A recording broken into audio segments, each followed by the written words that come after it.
Archéologique en Phénicie a découvert un fragment de cadran solaire et la reconstitution a révélé que c'était un fragment d'un cadran conique. C'était le premier qu'on trouvait. Donc il l'a trouvé. Alors la reconstitution qui est là est gratuite. Hein. Le morceau c'est ça. Hein. Le reste c'est l'imagination. Ça devait ressembler à ça. Hein.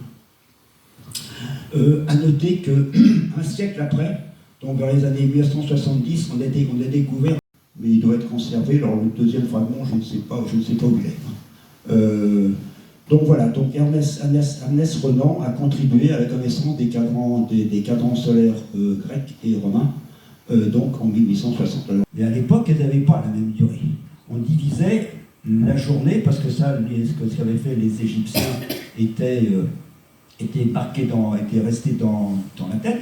Donc la journée était divisée en 12. Qu'on soit en été ou en hiver. Vous savez qu'en été, la journée est longue, et en été, elle est beaucoup plus courte. Mais c'était quand même divisé en 12. Ça ne dérangeait pas les gens, du tout.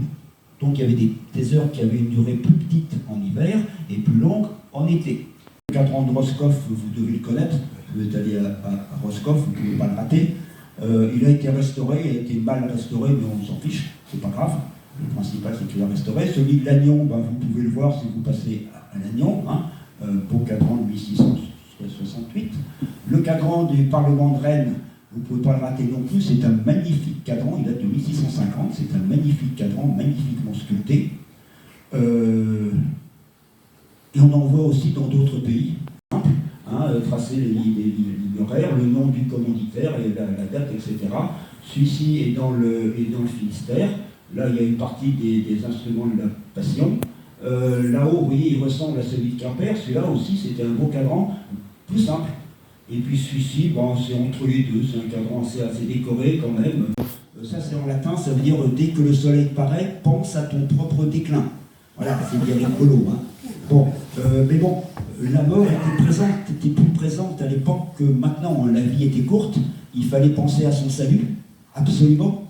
Donc ça explique toutes les devises qu'on voit sur les cadrans anciens, et encore je n'ai pas choisi les plus horribles. Voilà. Donc il y a pire, hein. Mais bon, c'était l'époque, ça ne surprenait pas. Alors entre parenthèses, les gens qui passaient devant, il fallait qu'ils se fassent lire ce qui était écrit. Parce que les gens ne savaient pas lire.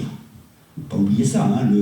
L'individu, l'individu lambda, il ne savait ni lire ni écrire. Donc il fallait qu'on lui lise ce qui était marqué là. C'est parce que l'horloge s'est développée dans la société, s'est répandue dans les sociétés, que le cadran solaire s'est développé lui aussi. Parce qu'il avait un rôle à jouer, c'était de mettre les horloges à l'heure. Et ça durera jusqu'au début du 19e siècle. Le frémissement, il a eu lieu dans le monde entier. Pas seulement en France, en Europe, mais aux États-Unis, en Extrême-Orient, en Amérique du Sud, partout. Tout le monde veut faire des cadrans solaires. Ça sera intéressant de savoir pourquoi. Ça, c'est une étude sociologique que je n'aborderai pas. À Genève, au bord du lac Léman, un joli cadran équatorial, ici, à Brasilia. Hein. Alors, vous remarquerez, les heures elles tournent dans ce sens-là. Chez nous, elles tournent dans le sens inverse. Forcément, Brasilia, c'est dans l'hémisphère sud. Et nous, dans l'hémisphère nord. Pour ce plus rigolo, peu plus réjouissant qu'autrefois. C'est les heures de notre amitié, ou que cette heure soit la meilleure pour tous. Cueille le jour, Amzerzo, il y a le temps. Ou ombre silencieuse, trace ton chemin. C'est plus épicurien que celle qu'on voyait avant. Hein. On pense à autre chose quand on fait des cadrans, on pense au soleil, on pense à la lumière, on pense aux autres. Voilà. Donc, d'autres cadrans, comme au Croisic, un joli cadran, un peu comme celui de chez Chicago. On en fait en 3D aussi, hein. On est à la pointe hein, en matière de cadran solaire.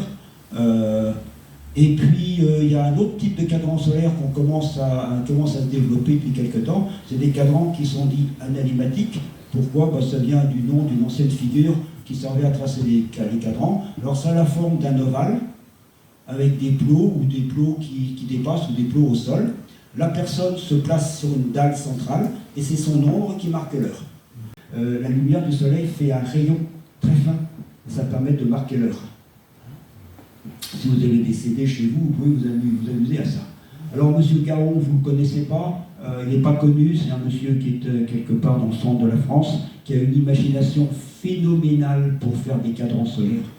De toutes formes, de toutes sortes, des petits oiseaux, des poissons, des bocabières, des ronds, des machins, des trucs. Enfin, il en est à son 110e cadran auquel personne n'a jamais pensé avant. Voilà, mais pour vous dire que le monde des cadrans le monde des cadrans solaires est actuellement un monde vivant, en plein développement, en pleine ébullition, que ce soit chez nous, ou en Angleterre, ou en Espagne, en Italie, aux États-Unis, partout.